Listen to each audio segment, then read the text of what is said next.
YouTube channel Shri हरे नमः को like, share, subscribe करें। धन्यवाद। कभी सवैया में भी कहा है कि राम कथा बरणी न बनाई, सुनी न कथा प्रहलाद रुद्र की। भारतवर्ष में जन्म पाकर, मनुष्य शरीर पाकर, पढ़े लिखे होकर के भी भगवान का गुणगान नहीं किया अपनी जिह्वा से, ध्रुव और प्रहलाद की कथा नहीं सुनी, नंदी भौजैया का गीत सुनते रह गए, बीरबल और अकबर का विनोद सुनते रह गए, और इधर उधर के गंदे गंदे गीत सुनते रह गए, गाते रह गए। अरे मूर्खते ने अपने जीवन को बेकार खो दिया। ऐसे देवता लोग कहते हैं, ज्ञानी लोग कहते हैं, किम मोह तो रक्षितेन सुपुष्टेन बलीयसा अध्रुवेण शरीरेण सुख शास्त्र कथाम बिना। खूब vitamin A, B, C, D, X, Y, Z जितना भी होता हो, प्रोटीन, कैल्शियम और जो भी ताकत की चीज होती हो, सब खा करके खूब शरीर को फुला लिया, लेकिन भगवान की कथा में कभी नहीं गए। तो कहते हैं कि ये हड्डी के ढांचा को, ये मांस के पिंड को, इन नसों के जाल को, इस मल मूत्र बनाने वाली मशीन को, इस शरीर को, स्वामी राम सुखदास जी कहते थे कि ये मल मूत्र बनाने की एक मशीन है। बढ़िया से बढ़िया खाद्य पदार्थ डालो और सवेरे तक वो मल और मूत्र बदबूदार होकर के बाहर निकल जाता। सेवई पारे वाली मशीन देखे होंगे ना आप लोग, उसमें आटा डाला जाता है तो सेवई बना के उगलती है। और इस मनुष्य के शरीर रूपी मशीन में जो कुछ डाला जाए, बढ़िया से बढ़िया पदार्थ, वो ये शरीर रूपी मशीन उसको मल बना करके और मूत्र बना करके निकालती है। वो कहते थे कि तो मल मूत्र बनाने की मशीन है। अगर इससे बढ़िया काम कर लिया, ज्ञान, वैराग्य, भक्ति, स्नेह, उपकार, कमाई की बढ़िया बढ़िया, तब तो इसका उपयोग अच्छा हुआ, और नहीं तो अस्थि स्तंभम स्नायुबद्धम मांस शोणित लेपितम चर्मावनद्धम दुर्गंधम पात्रम मूत्र पुरीशयो। मूत्र पुरीशयो पात्रम, ये मल और मूत्र का एक बर्तन है। जरा शोक विपाकार्थम, इसमें क्या दिखाई पड़ता है? बोले इसमें जन्म दिखाई पड़ता है, इसमें व्याधि माने रोग दिखाई पड़ता है, इसमें पोलियो दिखाई पड़ता है, इसमें फ्रैक्चर दिखाई पड़ता है, इसमें कफ, वात, पित्त, ज्वर, बुखार, खांसी, कोढ़े और क्या क्या, ये सब दिखाई पड़ता है इस शरीर में। फिर इसके बाद इसमें बुढ़ापा दिखाई पड़ती है, और फिर इसके बाद इसमें मौत दिखाई पड़ती है। ऐसे शरीर को पा करके तैने क्या कमाई किया? जरा शोक विपाकार्थम रोग मंदिर मातुरम, रोग का घर है ये, रोगों का घर है, और ये स्थायी नहीं है। दुष्पूरम, दुष्पूरम मने इसको भरा नहीं जा सकता है। ये पेट रूपी गड्ढा ऐसा बना दिया गया है कि जरत रहत ज्वाला प्रबल झोंकी अन्न आहार, भूंजे ज्ञान विचार सब पेट जानिए भार। भार में, भर भूजा के भार में जितना झोंकिए सबको राख करता जाता है। ऐसे ही इसमें कितना भी सवेरे जलपान दीजिए, दोपहर में भोजन दीजिए, शाम को इसमें कैंटीन में जा कर के कुछ जलपान दीजिए, फिर रात में भोजन दीजिए, दिन में दीजिए, रात में दीजिए, कल दीजिए, परसों दीजिए, बरसों दीजिए, जिंदगी भर डालते रहिए, लेकिन दुष्पूरम, ये गड्ढा आज तक भरा ही नहीं। संध्या समय विदा कर दीन्हा, फिर प्रातः आन खड़ी, कहत कबीर सुनो भाई साधो, मौत से भूख बढ़ी। दुष्पूरम, दुर्धर्म, ये गंदी गंदी चीज को धारण करने वाला है। दुष्टम दोषों से भरा हुआ है। सदोषम क्षणभंगुरम, क्षणभंगुर है। कृमि विड भस्म संज्ञान्तम शरीरम इति वर्णितम। इस शरीर को ऐसा बताया गया है कि तीन ही इसका परिणाम होता है, कृमि विट और भस्म। चिता में धर के जला दो तो राख हो जाएगा। अरे गाय बैल के चमड़ा से कम जूता तो बनता है, उनके हड्डी से सुना है खाद बनता है, उनके गोबर से गोईठा बनता है, किसी के खाल से ढोल और नगाड़ा मढ़ा जाता है। ये मनुष्य के शरीर का क्या होता है बताओ तो? इसकी जूती बन सकती है, इसका खाद बन सकता है? एकदम सब निरर्थक जाने वाला है। अगर जिंदगी में इसको बढ़िया काम में लगा करके और भगवान को रिझा लिया तब तो सार्थकता है। यत् प्रातः संस्कृतम चान्नम सायं तच्च विनश्यति। गर्मी का दिन हो और सवेरे रसोई बना के रख दीजिए कि रात में भी यही खाएंगे, तो शाम होते होते उसमें बुझबुझी छूटने लग जाएगी, लसिया जाएगा बसिया करके, और उसमें कैसन दो महके लागल हो। हटाओ हटाओ, खैला से मन बिगड़ जाए।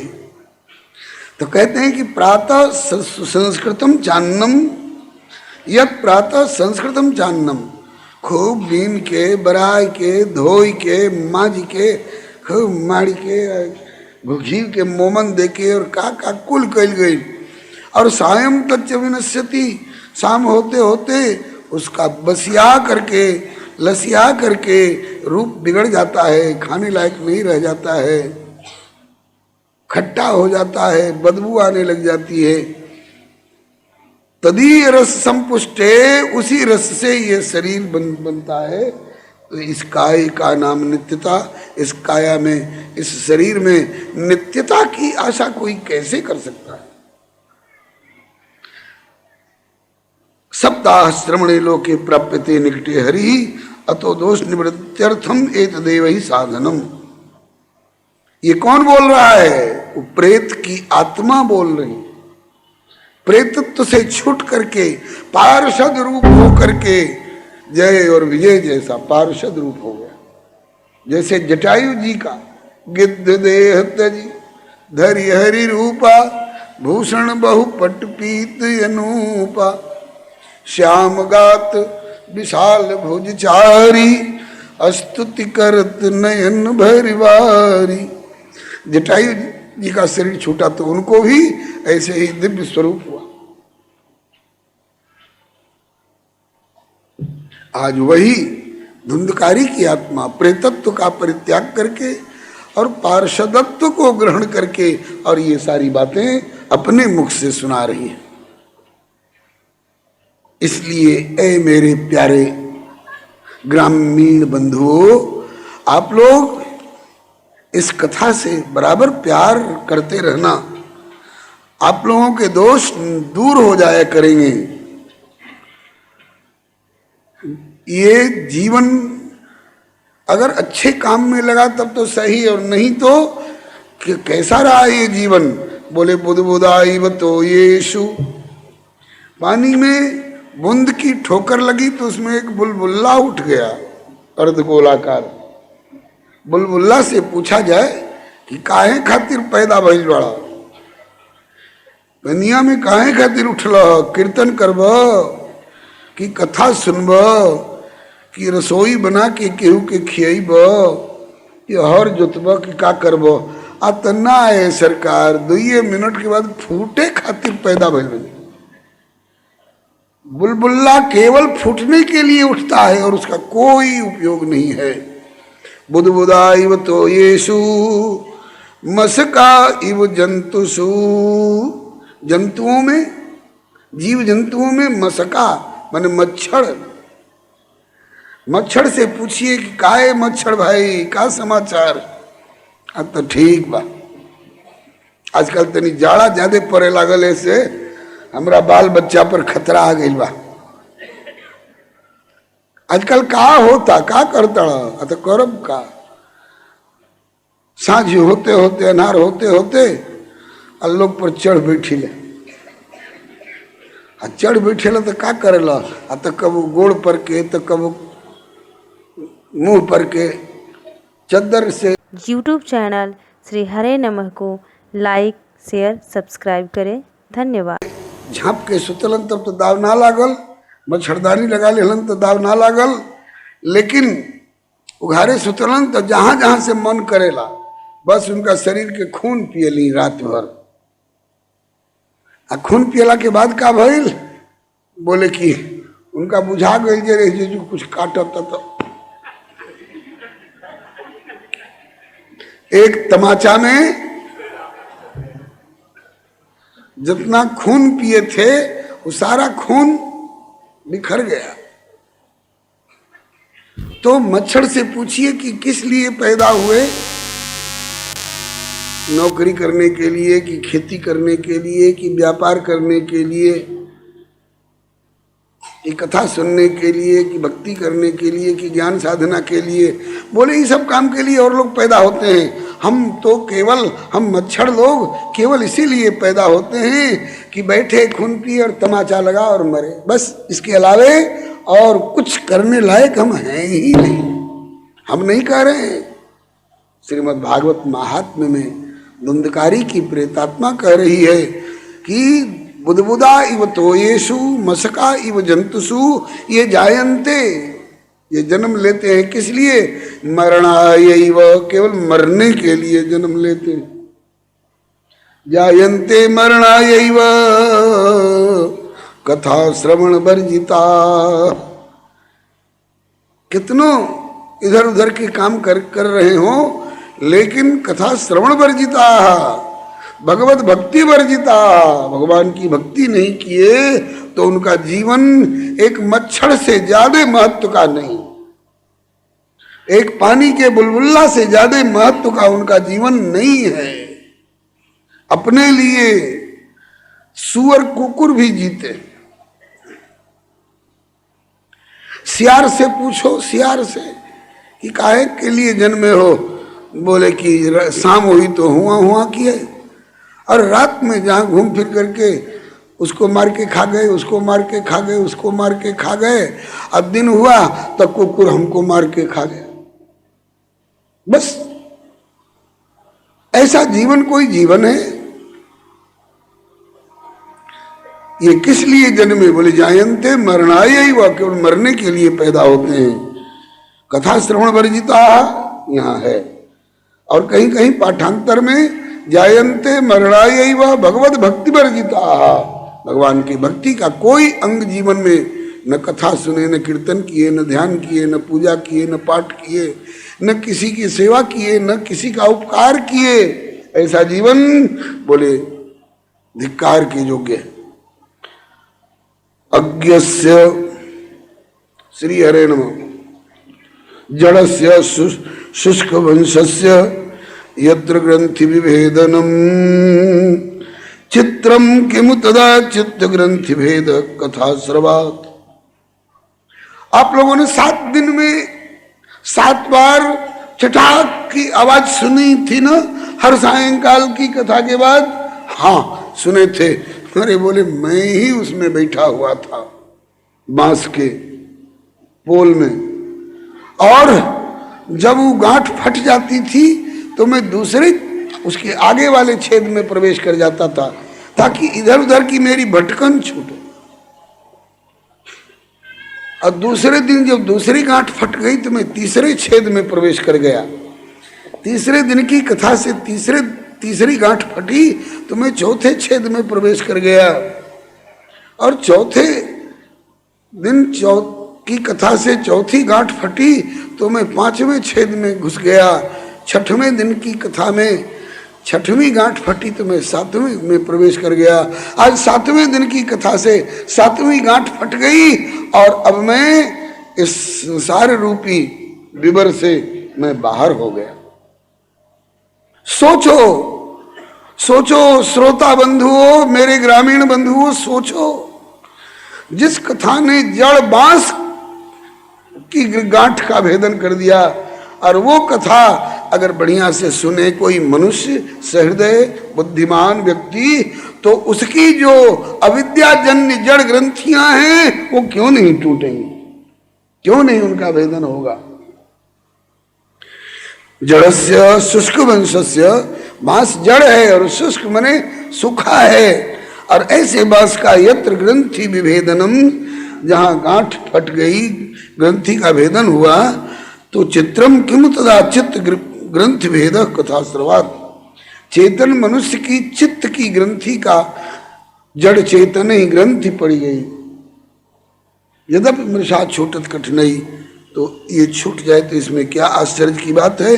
सुनिए, मैं विश्वास के साथ कह रहा हूं, आपको भी विश्वास दिला रहा हूं, इस कथा से विद्यते हृदय ग्रंथि, हृदय में बड़ी बड़ी जो ग्रंथि गांठ पड़ी रहती है, ये उनका भेदन हो जाता है। छिद्यन्ते सर्व संशया, इस कथा से सारे संशयों का, संदेह का छेदन हो जाता है। क्षीयन्ते चास्य कर्माणि, बंधन में डालने वाले कर्मों का क्षय हो जाता है। सप्ताह श्रवणे कृते, श्रीमद् भागवत की कथा 7 दिन में नियम पूर्वक प्रेम पूर्वक सुने तो उसके हृदय की ग्रंथि का भेदन हो जाता है, संशय का छेदन हो जाता है, और उसके बंधनात्मक कर्मों का क्षय हो जाता है, और वो प्राणी मुक्त होकर के भगवान के धाम को जाता है। संसार कर्दमालेप प्रक्षालन पटीयसी, संसार कर्दमालेप, जिसमें संसार का कर्दम, कर्दम माने कीचड़, पाकी बदबूदार पंख कीचड़, एगो सुअर लौट के आई सड़ी मोरी में, बदबू आ रही थी, और आकर के एक महात्मा के पास पहुंची, है बाबा काहे बचिया, अतरवा कमंडल में जल बा, तो हाँ बा, काहे खातिर, ए महाराज जी हमरा में बड़ा गंदगी कुल लाग गई बा। कहाँ लागल हो, तो एगो मोरी में लौट गई। हाँ तब का चाहताड़ू, तो अगर पानी होके तो तनी हमरा के धो देती, काहे है, तो हम साफ सुथरा होखल चाहता नहीं। बोले साफ सुथरा होना चाहती हो तब तो धो देंगे। महात्मा ने जल गिराया, कीचड़ धुल गई, साफ सुथरी हो गई।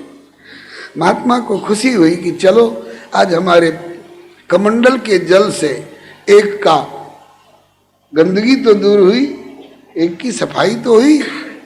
महात्मा जो कुछ करते हैं अपने वचन से, चाहे कर्म से, चाहे मन से, वो लोगों के गंदगी को धोने के लिए, लेकिन गंदगी धुलने के बाद फिर उसने संकल्प कर लिया होता कि अब मोरी में ना लौटम, तब तो महात्मा को खुशी होती। लेकिन उनके देखते देखते थोड़ी देर तो वहां बैठी उस्वरिया साफ सुथरी होकर के, अब बाबा पाठ करते रहे, उसको सुनती रही, लेकिन भैंस के आगे बीन बजाओ, भैंस बैठ पगुराए। थोड़ी देर में उसको गर्मी मालूम हुई, तो फिर महात्मा के देखते देखते जाके उसी मोरिया में लौट गई, और फिर वही गंदी के गंदी। महात्मा को अफसोस हुआ, हाय राम, हमारा कमंडल का पानी भी गया, आई अभागिन फिर गंदी की गंदी। तो कहने का तात्पर्य ये कि महात्मा ने अभी तो उदाहरण जो दिया गया, सूअर के ऊपर शरीर में लगी हुई गंदी मोरी की कीचड़ धोई थी। भाई भीतर भी गंदगी लगी रहती है बहुत जीवों के मन में, तो उस गंदगी को ये कथा धोती है। कोई कोई कहते हैं अरे महाराज हम देखते हैं फलनवा रोज कथा सुनता है, लेकिन तैयो उसका पाप अभी तक नहीं धुला। बोले ऐसा नहीं, पाप धुल तो जाता है। बोले फिर वो गंदा क्यों लग रहा है? बोले आज शाम को पाप धोया आया और फिर कल जा करके उसी गंदी मोरी में पाप करके और फिर गंदा का गंदा। इसमें कथा का दोष नहीं है, वो धुलने वाले का दोष है। जब एक बार तुमको अनुभव हो गया कि गंदा काम है तो कथा सुनने के बाद कम से कम वो गंदा काम से तो बच जाओ, फिर उस सड़ी मोरी में तो मत जाओ। गंदगी से बच जाओगे, साफ सुथरे हो जाओगे, फिर तुम्हें हम लोगों को बड़ा भगवान का दर्शन होने लग जाएगा। तुम कौआ हो तो तुम YouTube चैनल श्री हरे नमः को लाइक शेयर सब्सक्राइब करें। धन्यवाद। तुम्हें काक भुसुंडी का दर्शन होने लग जाएगा। तुम बंदर हो तो तुम्हें हमें हनुमान जी का दर्शन होने लग जाएगा। अगर गंदगी को धो करके साफ सुथरे बनने की नियत तुम्हारी हो जाए तो उस बेचारे धुंधकारी की आत्मा को भोगना पड़ा था ना कष्ट, इसलिए उसको लगन थी कि हमारी सफाई हो जाए और अब से ऐसी गलती न करें, बस फिर तो हो जाएगा उद्धार। श्री हरे नमः। संसार कर्दमालेप, संसार रूपी कर्दम माने कीचड़ का आलेप, उसके लिए ये कथा प्रक्षालन पटीयसी, प्रक्षालन कर देने में बड़ी पटु, निपुण, सक्षम, दक्ष।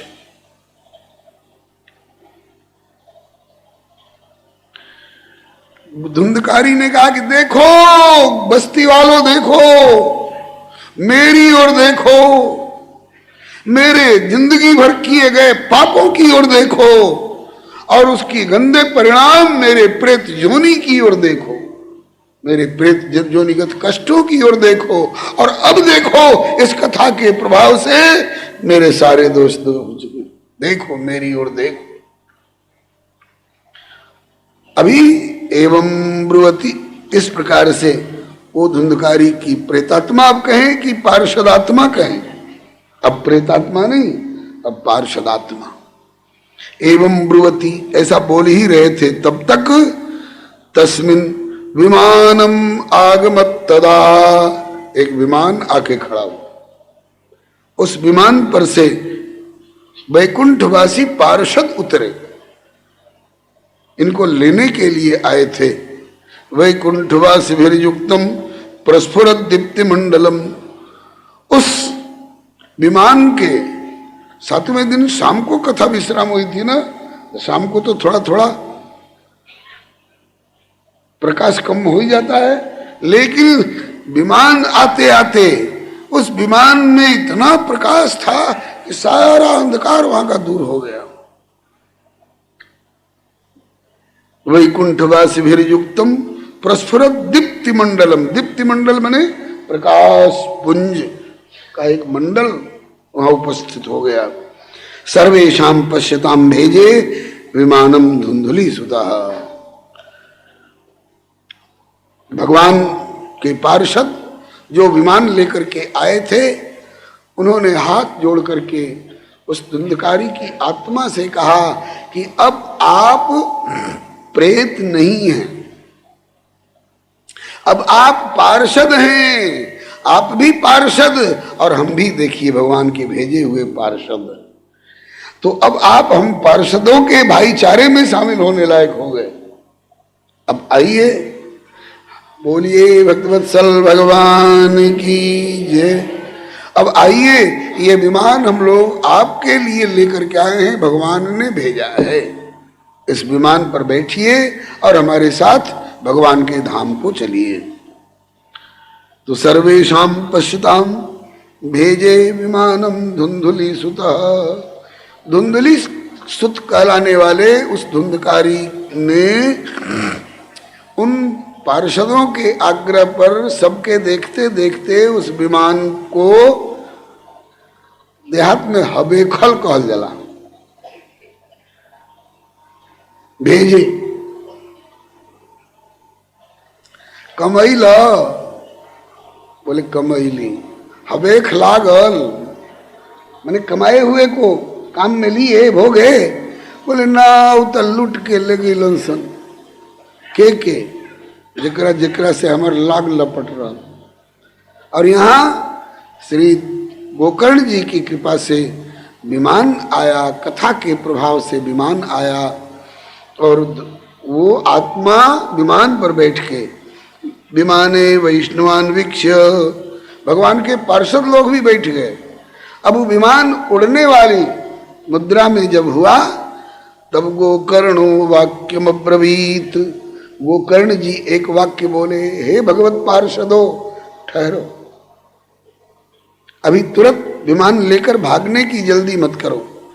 मानता हूं कि कथा के प्रभाव से ये धुंधकारी की आत्मा विमान पर बैठने लायक हो गई, लेकिन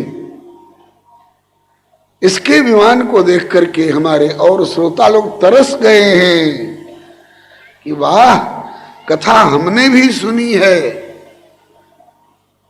लेकिन विमान केवल धुंधकारी के लिए क्यों आया, हमारे लिए विमान क्यों नहीं आया? जब आया तो हमारे लिए भी विमान आना चाहिए था। तो अब इस पर श्री गोकर्ण जी पूछते हैं, अत्रैव, यहीं पर, इसी स्थान पर, बहवः सन्ति, बहुत से लोग हैं, कौन? श्रोतारो मम, मेरे एक से एक श्रोता लोग हैं। कैसे? बोले निर्मला, बड़े निर्मल निर्मल आचरण वाले, निर्मल निर्मल विचार वाले श्रोता हैं, लेकिन आनी तानि विमानानि न तेषाम युगपत् कुतः, और श्रोताओं के लिए विमान क्यों नहीं लाए आप लोग? केवल एक श्रोता के लिए विमान क्यों लाया गया? क्योंकि श्रवणम समभागेन सर्वेषाम ये दृश्य थे, सबने बराबर श्रवण किया है। सब जितने बजे कथा शुरू होती थी उतने बजे से जितने बजे तक कथा होती थी उतनी देर तक बैठे सुनते रहे। तो श्रवणम समभागेन सर्वेषाम ये दृश्य थे, सबका दिखाई पड़ रहा है बराबर श्रवण, किंतु फल भेद कुतो जातः, ये फल में फर्क क्यों पड़ गया? फल भेद कुतो जातः प्रब्रुवन्तु हरिप्रिया, हे भगवान के श्री हरि के प्रिय पार्षदों, कृपा करके फल भेद का कारण बताइए, फिर आप विदा होइएगा। तब हरिदासा ऊचू, वे विमान ले आने वाले भगवान के दास पार्षद बोले, श्रवणस्य विभेदेन फल भेदोत्र संस्थित, श्रवण के तौर तरीके में फर्क पड़ गया। श्रवणस्य विभेदेन फल भेदोत्र संस्थित, ये फल भेद हो गया। क्या श्रवण में भेद पड़ा और फर्क पड़ा? बोले श्रवणम तो कृतम सर्वैः किंतु न तथा मननम कृतम, श्रवण तो किया गया लेकिन मनन नहीं किया सब लोगों ने। ये दुखिया था, ये दूध का जला हुआ था, इसलिए एक एक शब्द रूपी घूंट को फूंक फूंक करके पी रहा था, छान छान के पी रहा था, एक शब्द भी इधर उधर जाने नहीं दिया। श्रवणम तो कृतम सर्वैः न तथा मननम कृतम, श्रवण की महिमा बढ़ जाती है मनन से। मनन मने जो सुना उसको विचारो और विचार करके अपने जीवन में उतारो। तो सुना गया इसका नाम श्रवण और विचारा गया उसका नाम मनन, और बुराई छोड़ने की जो सलाह दी गई उसको छोड़ा, अच्छाई जो ग्रहण करने की सलाह दी गई उसको ग्रहण किया, तो इसका नाम है निदिध्यासन, आचरण। श्रवण, मनन और निदिध्यासन, ये तीन काम करिए तो क्या होगा? बोले कि आप लोगों के लिए भी और लोगों के लिए भी विमान आ सकता। यूट्यूब चैनल श्री हरे नमः को लाइक शेयर सब्सक्राइब करें। धन्यवाद।